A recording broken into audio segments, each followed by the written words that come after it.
SNX Marathi, Siddheshwar news express, सत्यासाठी SNX सोबत। Volvo बसला दुचाकीची धडक, बसला लागलेल्या आगीत होरपळून 20 जणांचा मृत्यू।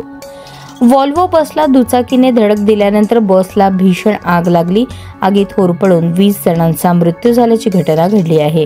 आंध्र प्रदेशातील कुर्नूल येथे हैदराबाद बेंगळूर महामार्गावर एका व्हॉल्वो बसला दुचाकीला धडक दिल्यानंतर भीषण आग लागली। हैदराबादहून बंगळुरूकडे जाणाऱ्या बसमध्ये एकूण 40 जण होते। दुर्घटना इतकी मोठी होती की काही मिनिटातच बस ही जळून खाक झाली।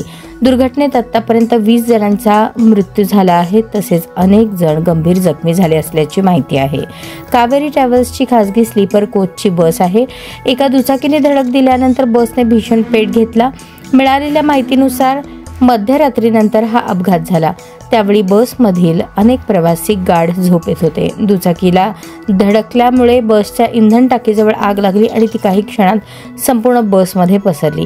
आगीची तीव्रता इतकी मोठी होती की प्रवाशांना बाहेर पडायला फारसा वेळ मिळाला नाही। दुपारी 3च्या सुमारास कावेरी ट्रॅव्हल्सची व्हॉल्वो बस हैदराबादहून बंगळुरूकडे जात होती। ती एका दुचाकीला धडकली।